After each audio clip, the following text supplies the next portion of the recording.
En 1955 murió mi padre, y su anciana madre aún vivía en una residencia de la tercera edad. La mujer tenía 90 años y ni siquiera se había enterado de que él estaba enfermo. Temiendo que el disgusto la matase, mis tías le dijeron que se había trasladado a Arizona por su bronquitis. Para la generación inmigrante de mi abuela, Arizona era el equivalente en Estados Unidos a los Alpes, el lugar a donde uno iba por salud o, para ser más exactos, el lugar a donde uno iba si tenía el dinero necesario para ir. Dado que mi padre había fracasado en todos los negocios de su vida, ese fue el aspecto de la noticia en el que se centró mi abuela, el hecho de que su hijo por fin había alcanzado cierto éxito. Y fue así como, mientras nosotros, en casa, llorábamos su pérdida con una mano delante y otra detrás, mi abuela alardeaba ante sus amistades de la nueva vida de su hijo en el aire seco del desierto. Mis tías habían decidido esa línea de acción sin consultarnos y eso suponía que ni mi madre ni mi hermano ni yo podríamos visitar a la abuela porque supuestamente nosotros, como familia que éramos, también nos habíamos trasladado al oeste. A mi hermano Harold y a mí no nos importó. La residencia había sido siempre una pesadilla, con todos aquellos ancianos allí sentados mirándonos mientras intentábamos entablar conversación con la abuela.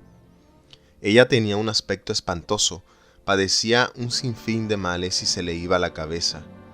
No verla tampoco representaba una decepción para mi madre. Ella nunca se había llevado bien con la vieja y no la visitaba ni siquiera cuando aún podía. Pero lo molesto fue que mis tías habían actuado como era habitual en esa rama de la familia, ejerciendo la autoridad en nombre de todos. Por un lado, ellas, las auténticas ciudadanas por lazos de sangre. Por otro lado, los demás, ciudadanos inferiores por lazos matrimoniales. Era precisamente esta actitud la que había atormentado a mi madre durante toda su vida de casada. Sostenía que la familia de Jack nunca la había aceptado. Se había enfrentado a ellos durante 25 años como intrusa. Pocas semanas después de nuestro duelo ritual, mi tía Frances nos telefonió desde su casa de Larchmont. La tía Frances era la más rica de las hermanas de mi padre. Su marido era abogado y sus dos hijos estudiaban en Amherst. Había llamado para decir que la abuela preguntaba por qué no tenía noticias de Jack. Yo había atendido el teléfono.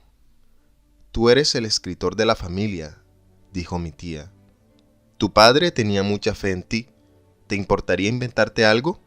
Envíamelo y yo se lo leeré a ella. No notará la diferencia». Esa noche, en la mesa de la cocina, aparté mis deberes y redacté una carta. Intenté imaginar cómo habría respondido mi padre a su nueva vida. Él nunca había viajado al oeste, nunca había ido a ningún sitio. En su generación, el gran viaje era de la clase trabajadora a la clase profesional. Eso tampoco lo había conseguido. Pero adoraba Nueva York, la ciudad donde había nacido y vivido su vida, la ciudad donde siempre descubría cosas nuevas. Adoraba especialmente las zonas antiguas por debajo de Canal Street, donde encontraba proveedores de buques o empresas que comerciaban al por mayor con especias y té. Era vendedor al servicio de un mayorista de electrodomésticos, con clientes repartidos por toda la ciudad. Le encantaba llevar a casa quesos raros o verduras exóticas de otros países que se vendían solo en determinados barrios. Una vez llevó a casa un barómetro, otra vez un catalejo antiguo en un estuche de madera con cierre de latón. «Querida mamá», escribí, «Arizona es un sitio precioso. Luce el sol todo el día y el aire es cálido. Hacía años que no me sentía tan bien. El desierto no es tan yermo como podría pensarse, sino que está lleno de flores silvestres y cactus y extraños árboles torcidos que parecen hombres con los brazos extendidos. Puedes ver a grandes distancias, mires a donde mires, y al oeste hay una cordillera, quizá a unos 80 kilómetros de aquí, pero por la mañana, cuando el sol la ilumina, se ve la nieve en sus picos». Mi tía telefonió al cabo de unos días y me dijo que fue a leer la carta en voz alta a la vieja cuando sintió el pleno efecto de la muerte de Jack. Tuvo que disculparse y salir a llorar al aparcamiento. «¿No sabes cómo lloré?», dijo. «Lo añoré tanto. Tienes toda la razón. Le encantaba ir a sitios, le encantaba la vida, y le encantaba todo». Empezamos a intentar organizar nuestras vidas. Mi padre había pedido un préstamo a cuenta del seguro y quedaba muy poco. Se adeudaban aún ciertas comisiones, pero no parecía que su empresa fuera a cumplir con su obligación. Quedaban un par de miles de dólares en una cuenta de ahorro de un banco que ahí tuvieron que dejarse hasta que se liquidara la herencia. El abogado que se ocupaba era el marido de Frances y era muy formal. «¿La herencia?», exclamó mi madre entre dientes, gesticulando como si fuera a mesarse el pelo. «¿La herencia?». Solicitó un empleo a tiempo parcial en la oficina de ingresos del hospital donde se le había diagnosticado la enfermedad terminal a mi padre. Allí había pasado unos meses hasta que lo enviaron a casa a morir. Ella conocía a muchos médicos y otros empleados y se había familiarizado por mi amarga experiencia, como les dijo, con la rutina del hospital. La contrataron. Yo detestaba ese hospital. Era oscuro y lúgubre y estaba lleno de personas atormentadas. Me pareció un acto de masoquismo por parte de mi madre buscar trabajo allí, pero no se lo dije. Vivíamos en un apartamento en la esquina de la calle 165 con Grand Concourse, en la primera planta. Una habitación, salón y cocina. Yo compartía el dormitorio con mi hermano. Estaba abarrotado de trastos porque, cuando mi padre necesitó una cama de hospital, en los últimos años de su enfermedad, trasladamos unos cuantos muebles del salón al dormitorio y le cedimos el salón a él. Teníamos que sortear estanterías, camas, una mesa abatible, burós, un tocadiscos y una radio, pilas de discos de 78 RPM, el trombón y el atril de mi hermano y demás trastos. Mi madre siguió durmiendo en el sofacama del salón que había sido la cama de matrimonio antes de enfermar mi padre. El salón y la habitación estaban comunicados por un estrecho pasillo, más estrecho aún debido a las estanterías adosadas a la pared. Al pasillo daban una pequeña cocina, una zona de comedor y un cuarto de baño. En la cocina había muchos electrodomésticos, grill, tostadora, olla a presión, lavavajillas con encimera, licuadora, que mi padre había conseguido por su trabajo a precio de coste, una expresión esta muy valorada en nuestra casa, a precio de coste, pero la mayoría de estos aparatos ni se estrenaban, porque a mi madre no le interesaban. Los artefactos cromados con temporizadores o indicadores que requerían la lectura de complejas instrucciones no estaban hechos para ella. A ello se debía en parte el horrendo desorden en nuestras vidas y ahora quería deshacerse de todos. «Nos están enterrando», decía. «¿Quién los necesita?». Así que acordamos tirar o vender todo lo que fuera superfluo. Mientras yo buscaba cajas para los electrodomésticos y mi hermano ataba las cajas con cordel, mi madre abrió el armario de mi padre y sacó su ropa. Tenía varios trajes, porque como vendedor necesitaba dar una buena imagen. Mi madre quiso que nos probáramos los trajes para ver si alguno podía arreglarse y usarse. Mi hermano se negó a probárselos. Yo me probé una chaqueta, pero me venía grande. Noté frío en los brazos por el forro de las mangas y me llegó un vaguísimo olor a la existencia de mi padre. «Esto me queda enorme», dije. «No te preocupes», respondió mi madre. «Lo llevé a la tintorería. ¿Crees que te dejaría ponértelo si no?». Era de noche, a finales de invierno, y la nieve caía en el alféizar y se fundía al posarse. La bombilla del techo iluminaba una pila de trajes y pantalones de mi padre todavía en sus perchas, echados sobre la cama, con la forma de un hombre muerto. Nos negamos a probarnos nada más y mi madre rompió a llorar. «¿Por qué lloras?», preguntó mi hermano levantando la voz. «Querías tirar cosas, ¿no?». Al cabo de unas semanas, mi tía volvió a telefonear y dijo que, en su opinión, ya hacía falta otra carta de Jack. La abuela se había caído de una silla y tenía magulladuras y estaba muy deprimida. «¿Cuánto tiempo tiene que durar esto?». preguntó mi madre. Tampoco es para tanto, contestó mi tía. Con el poco tiempo que le queda, ¿qué cuesta hacerle las cosas más llevaderas? Mi madre colgó bruscamente. Ni siquiera puede morir cuando él quiera, exclamó.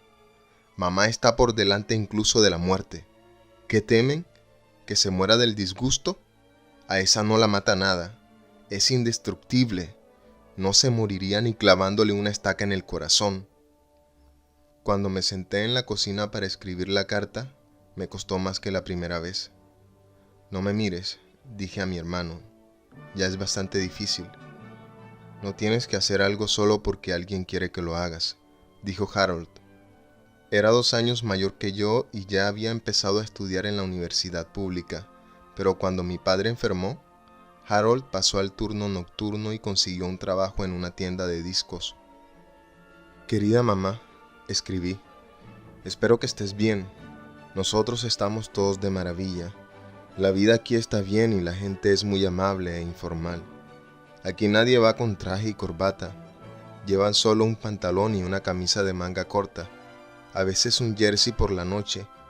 He comprado unas participaciones en una tienda de discos y radios muy próspera y me va sobre ruedas. ¿Te acuerdas de Jack's Electric, mi viejo establecimiento en la calle 43?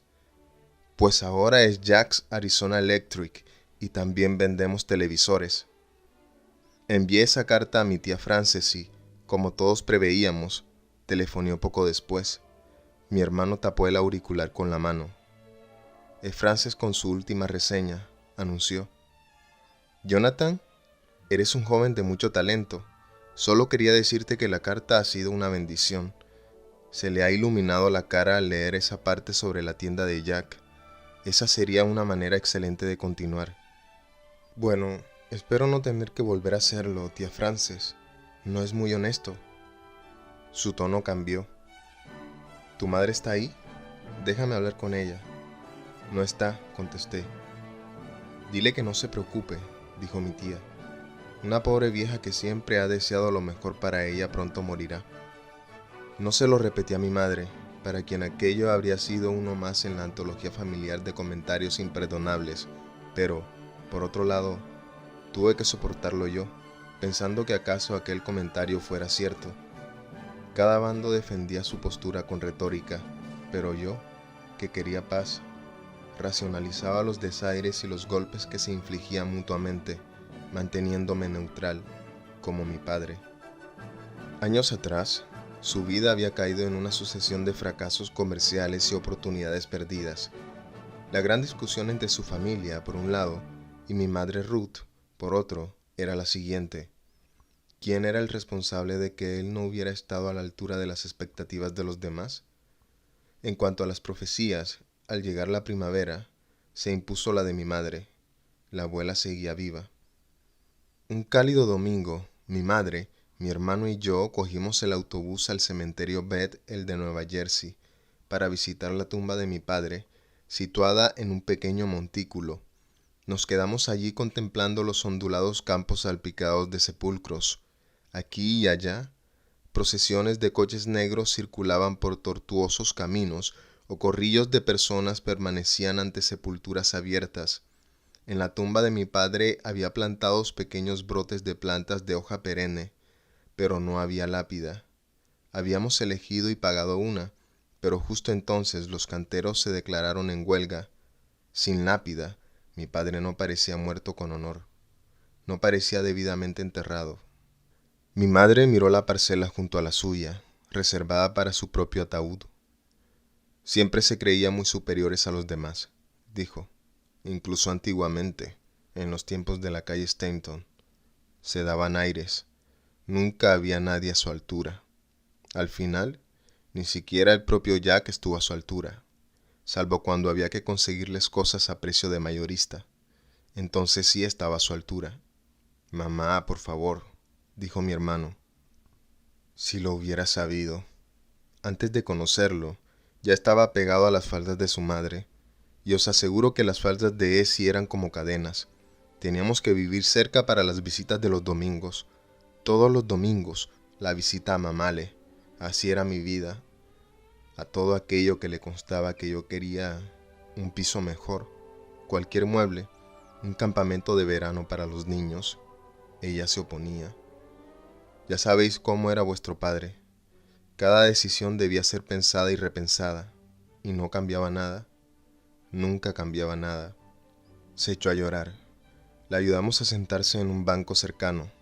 Mi hermano se alejó y leyó los nombres de las lápidas. Yo miré a mi madre y me marché en busca de mi hermano. Mamá sigue llorando, dije. ¿No deberíamos hacer algo? No pasa nada, contestó. Ha venido para eso. Ya, dije, pero un sollozo escapó de mi garganta. Yo también tengo ganas de llorar.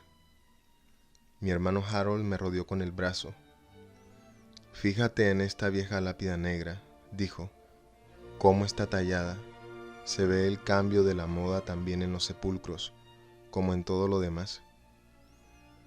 Por aquel entonces empecé a soñar con mi padre, no con el padre robusto de mi infancia, el hombre apuesto de piel rubicunda y saludable y ojos castaños y bigote y pelo con raya en medio. Mi padre muerto. Lo llevábamos a casa desde el hospital. Se sobreentendía que había vuelto de la muerte, y eso era un hecho asombroso y feliz. Por otro lado, se lo veía atroz y misteriosamente deteriorado, o, para ser más exactos, estropeado y sucio. Estaba muy amarillento y debilitado por la muerte. No existía la menor garantía de que no fuera a morir pronto otra vez. Él parecía consciente de eso y toda su personalidad había cambiado. Estaba irascible e impaciente con todos nosotros. Intentábamos ayudarlo de una manera u otra, esforzándonos por llevarlo a casa, pero cada vez algo nos lo impedía, algo que teníamos que resolver. Una maleta maltrecha que se había abierto, algún problema mecánico. Él tenía coche, pero no arrancaba o el coche era de madera, algo relacionado con su ropa. Toda le venía grande y se quedaba enganchada a la puerta. En una versión, estaba vendado de la cabeza a los pies y, cuando intentamos levantarlo de la silla de ruedas para meterlo en un taxi, el vendaje empezó a desenrollarse y quedó atrapado en los radios de una rueda de la silla. Su actitud nos parecía poco razonable. Mi madre observaba con tristeza y trataba de convencerlo para que cooperara. Ese era el sueño. No se lo conté a nadie. Una vez que me desperté gritando, mi hermano encendió la luz. Quiso saber qué había soñado, pero fingí que no me acordaba. Me sentía culpable por soñar aquel sueño. También me sentía culpable en el propio sueño porque mi padre, encolerizado, sabía que no queríamos vivir con él. En el sueño aparecíamos llevándolo a casa, o intentándolo, y aún así entre nosotros se daba por sobreentendido que viviría solo. Era un ser abandonado que había vuelto de la muerte, pero nosotros lo que hacíamos era llevarlo a un sitio donde viviría solo sin la ayuda de nadie hasta volver a morir. Llegué a un punto en el que el sueño me daba tanto miedo que me resistía a dormir. Procuraba pensar en cosas buenas de mi padre y recordarlo tal como era antes de su enfermedad. Me llamaba Compi. Hola, Compi, decía cuando llegaba a casa del trabajo. Siempre quería que fuésemos a algún sitio, a la tienda, al parque o a un partido. Le encantaba pasear. Cuando iba a pasear con él, decía, echa los hombros atrás, no te encorves. Mantén la cabeza en alto y mira el mundo. Camina con decisión. Cuando avanzaba por la calle, movía los hombros de un lado a otro, como si oyera un cakewalk o algo así. Tenía un andar elástico. Siempre quería saber qué había al otro lado de la esquina.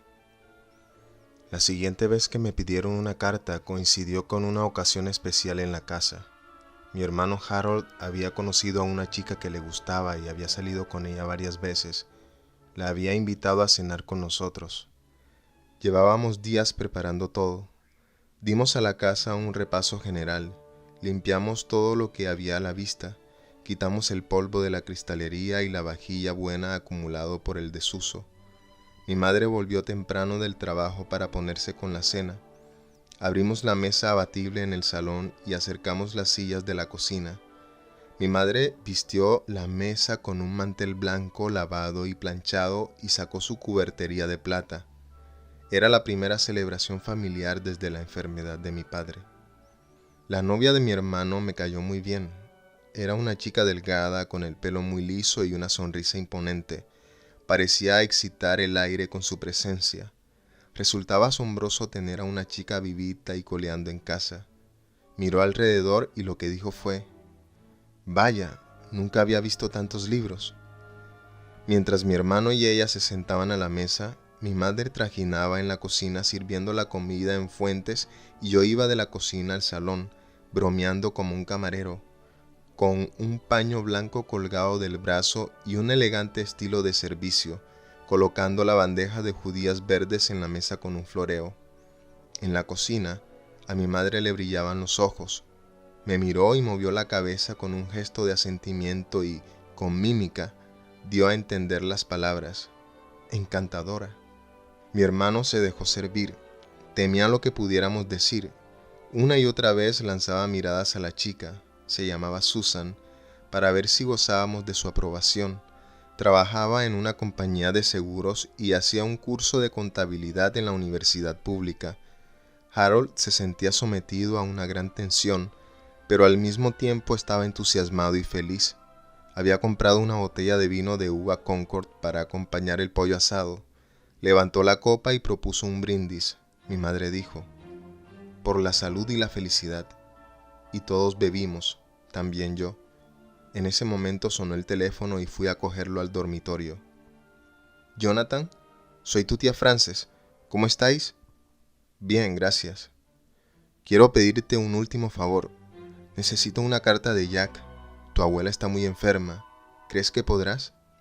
«¿Quién es?», preguntó mi madre desde el salón. «Vale, tía Frances», me apresuré a responder. «Ahora tengo que dejarte. Estamos cenando». Y colgué el auricular. «Era mi amigo Louis», dije al sentarme. No sabía qué páginas de matemáticas había que repasar. La cena fue muy bien. Harold y Susan fregaron los platos y, para cuando acabaron, mi madre y yo habíamos plegado la mesa abatible y la habíamos arrimado de nuevo a la pared y yo había barrido las migas con el cepillo mecánico. Nos sentamos, charlamos y escuchamos discos un rato. Después, mi hermano acompañó a Susan a su casa. La velada había transcurrido a las mil maravillas. Una vez, cuando mi madre no estaba en casa, mi hermano había señalado un hecho.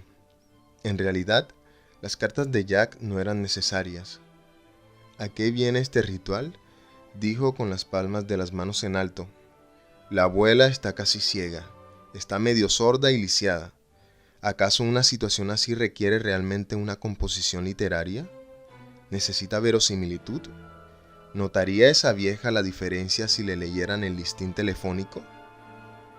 ¿Y entonces por qué me lo pide la tía Frances?». «Esa es la cuestión, Jonathan. ¿Por qué? Al fin y al cabo, ella misma podría escribir la carta. ¿Qué más daría? Y si no las escribiera Frances, ¿por qué no los hijos de Frances, los estudiantes de Amherst?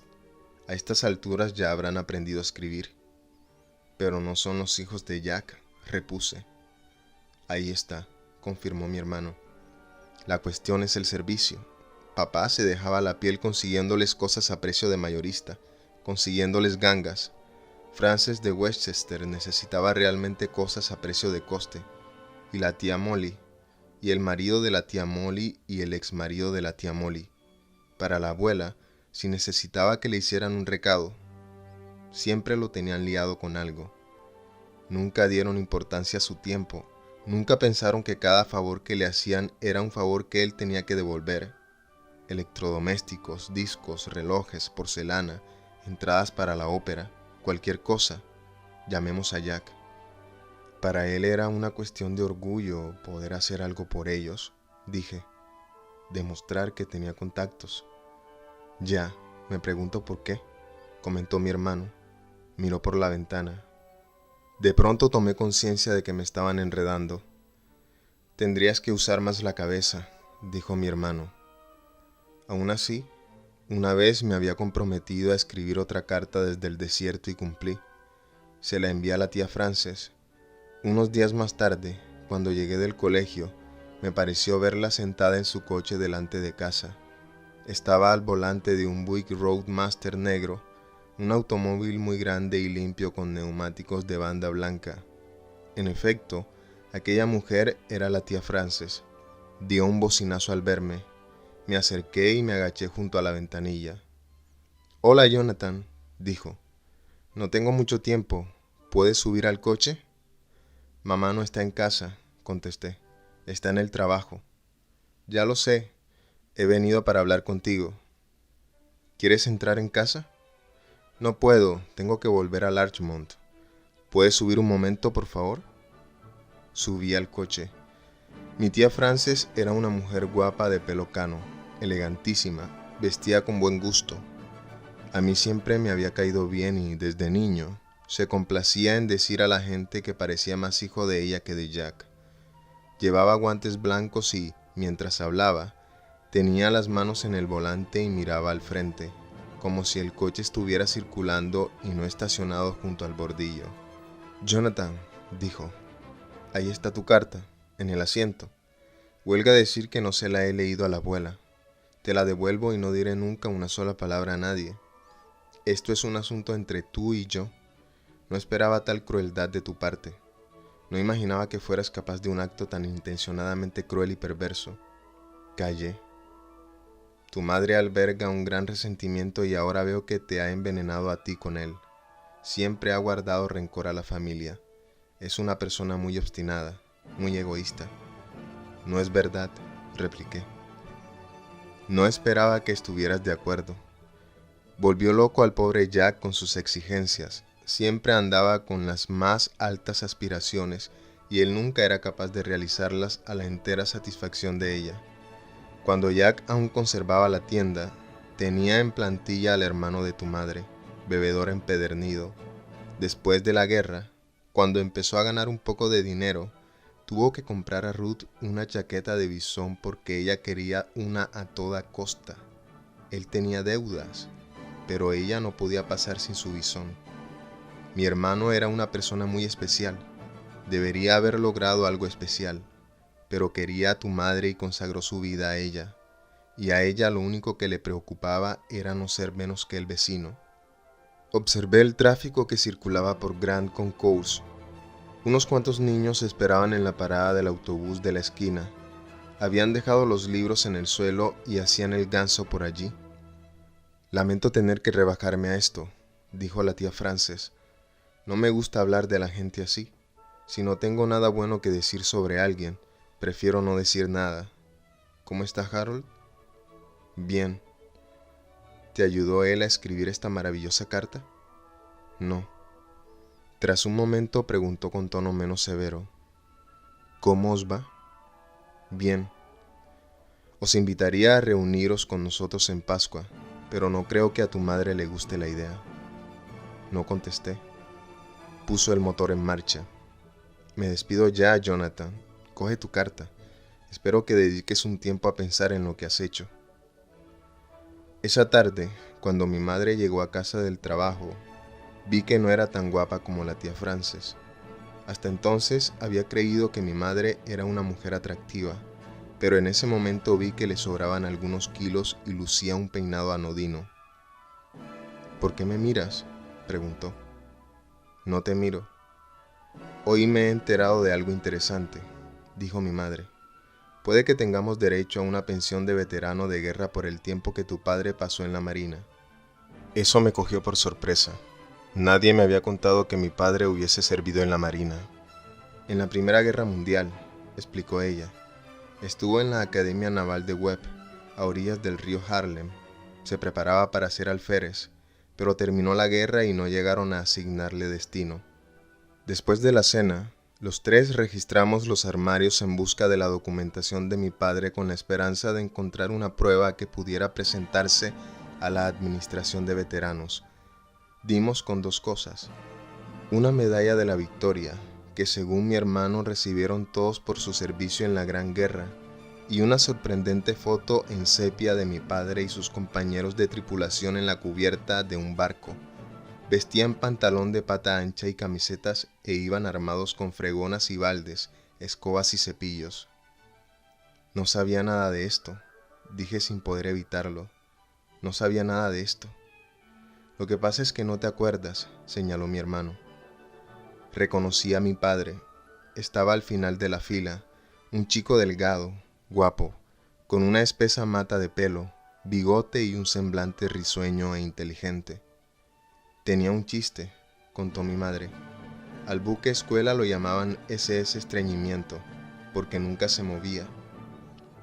Ni la fotografía ni la medalla eran prueba de nada, pero mi hermano pensó que tenía que haber una copia de la hoja de servicios de mi padre en algún lugar de Washington y que todo se reducía a averiguar cómo localizarla.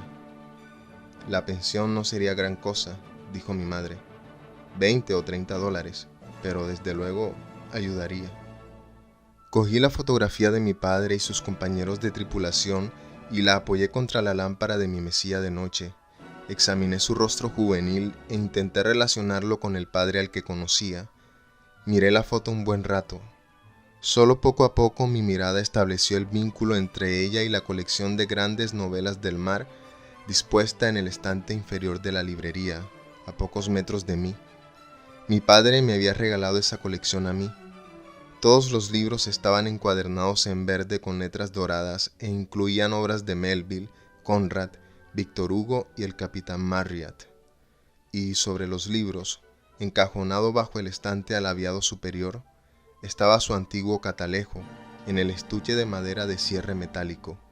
Pensé en lo estúpido, poco perspicaz y egocéntrico que había sido para no ver, en vida de mi padre, cuál era el sueño de su vida.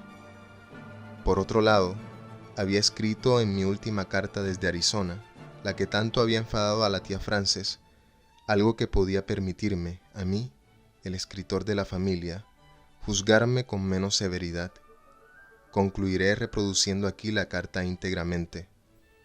Querida mamá, esta será la última carta que te escribo, porque el médico me ha dicho que me muero. He hecho un buen negocio con la venta de la tienda y envío a Frances un cheque de $5,000 para que lo ingrese en tu cuenta. Un regalo para ti, mamale, que Frances te enseñe la libreta de ahorros.